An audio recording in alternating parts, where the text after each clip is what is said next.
Hello बच्चों, आज हम करेंगे चैप्टर 2 एक्सरसाइज 2.1 क्वेश्चन फर्स्ट। आपका फर्स्ट क्वेश्चन क्या कह रहा है?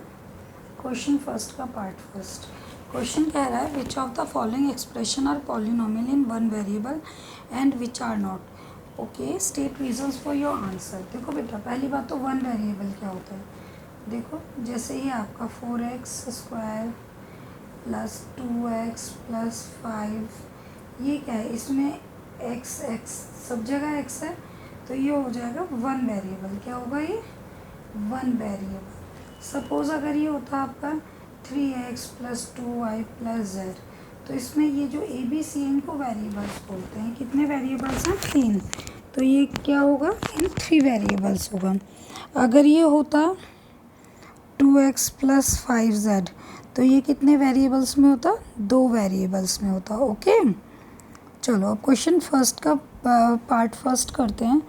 क्वेश्चन फर्स्ट का फर्स्ट पार्ट है, वो क्या कह रहा है? 4x² minus 3x plus 7। क्या ये वन वेरिएबल में है? यस। क्यों बेटा? क्योंकि देखो x है, बस x ही है ना, इससे कोई फ़र्क नहीं पड़ता कि इसकी पावर 2 है, इसकी पावर लीनियर है। ये मतलब जिसकी पावर 2 होती है वो क्या होता है? क्वाड्रेटिक।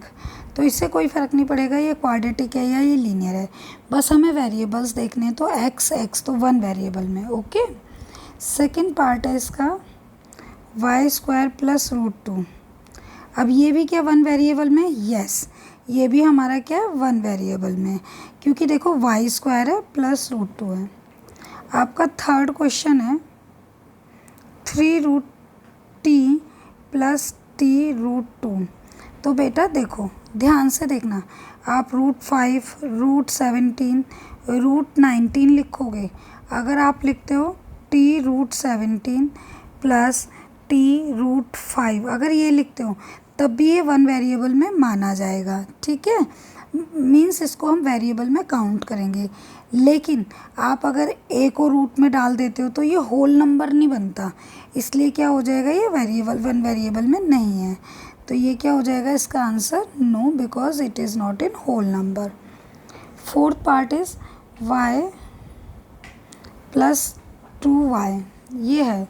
तो बेटा एक बात का ध्यान रख लेना, जैसे आपका y/2 है तो ये तो बन सकती है इक्वेशन, ठीक है, लेकिन अगर 2y है तो ये होल नंबर नहीं है, इसलिए ये भी इक्वेशन नहीं बनेगी। तो इसको भी लिखेंगे no, it is not in one variable because it is also not a whole number. आपका फिफ्थ पार्ट है x की 10 प्लस y की 3 प्लस t की 50। अब देखो, एक वेरिएबल होता तो खाली तीनों जगह x होता या y होता या z, t होता या z होता, कुछ भी होता, लेकिन इसमें x भी है, y भी है, z भी है। तो कितने वेरिएबल हुए? 3। तो इसको लिखेंगे it is a polynomial in 3 variables. Okay, अब आपका है क्वेश्चन 2। क्वेश्चन 2 क्या कह रहा है? Right the coefficients of x²। Coefficient बताना है x² का। चलो देखते हैं वैसे कोफिशिएंट होता क्या है। कोफिशिएंट हमारे 2 टाइप्स होते हैं, एक न्यूमेरिकल कोफिशिएंट होता है, एक कोफिशिएंट होता है। ओके, तो पहले मैं यहाँ पे अंतर समझाऊंगी। न्यूमेरिकल कोफिशिएंट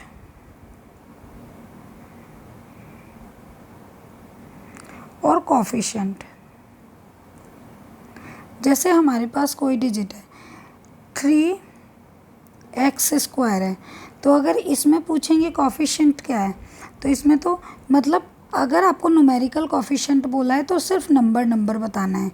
और अगर ये होता 3x² सपोज ये होता 3x² और अगर न्यूमेरिकल कोफिशिएंट पूछता तो -3। और अगर आपको बोलता कोफिशिएंट क्या है और किसका कोफिशिएंट पूछा है? x² का, तो ये हो जाता -3y। अगर हमने सपोज़ हमारे पास कोई हमने वो लिया है, जैसे हमने लिया 15zxy² और मैंने पूछा कि y² का न्यूमेरिकल कोफिशिएंट बताओ, तो क्या होगा 15। और अगर पूछा वाई स्क्वायर के कॉफिशिएंट बताओ तो क्या होगा, तो होगा 15 ZX। अच्छा, इस क्वेश्चन में इसने हमसे ये नहीं बोला न्यूमेरिकल बताना है, इसने बोला है सिर्फ कॉफिशिएंट ऑफ एक्स स्क्वायर बताने हैं। ओके, तो देखो पहले तो हम ये लिखते हैं इक्वेशन जो इसने दे रखे हैं। इसने किसका पूछा है, एक्स स्क्वायर का कॉफिशिएंट पूछा है। किसका पूछा है, एक्स स्क्वायर का कॉफिशिएंट बताना है। तो देखो बच्चे, एक्स स्क्वायर डिजिट ये है हमारी, यहाँ पर टर्म है एक्स स्क्वायर। एक्स स्क्वायर के आगे क्या है, कुछ भी नहीं है, दैट मीन्स 1 है। तो इसका आंसर हो जाएगा 1। Okay, second is 2 minus x square plus x की 3। कॉफिशिएंट किसका पूछा है, एक्स स्क्वायर का। तो इसके आगे कुछ नहीं है तो 1 है, लेकिन बाहर माइनस का साइन है तो -1। तो इसका आंसर हो जाएगा -1।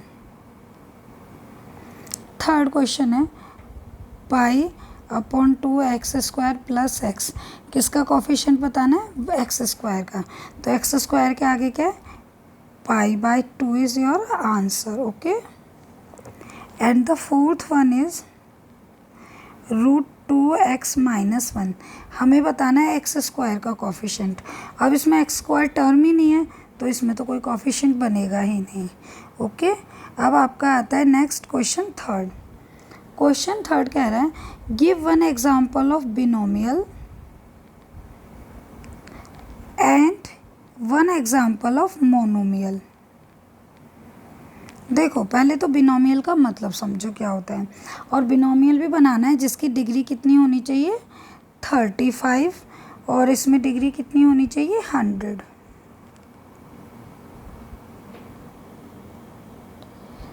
डिग्री कितनी होनी चाहिए, 100। ओके, तो अब देखो इसमें डिग्री कितनी चाहिए, 100 चाहिए हमको। ओके, अब पहले ये बिनोमियल का मतलब समझो। जैसे हमारा 2x + 5, तो इसमें कितनी टर्म है, 2 टर्म है, तो ये हो गया बिनोमियल। और अगर किसी में एक टर्म, सपोज इसमें होता सिर्फ 2x, तो ये क्या हो जाता है हमारा मोनोमियल। मोनो मतलब सिंगल, जिसमें सिंगल टर्म होगी वो मोनोमियल, जिसमें 2 टर्म होंगी वो बिनोमियल। अब इसने क्या बोला है कि हमें एग्जाम्पल बनाना है जिसकी डिग्री 35 हो। तो बेटा 5 के ऊपर तो 35 हम लगाएंगे नहीं, ये तो रॉन्ग हो जाएगा। तो हम क्या कर सकते हैं, इसको कर सकते हैं 2x की 35 + 5, ये आंसर हो गया। मोनोमियल में क्या होगा, 2x की 100, ये आंसर हो जाएगा। आपका ये आंसर हो गया और इसमें ये आंसर हो गया। आई होप दैट आपको वीडियो समझ आया हो, पसंद आया। अगर वीडियो समझ आया तो प्लीज़ इसे लाइक, शेयर एंड सब्सक्राइब कीजिए। Thank you.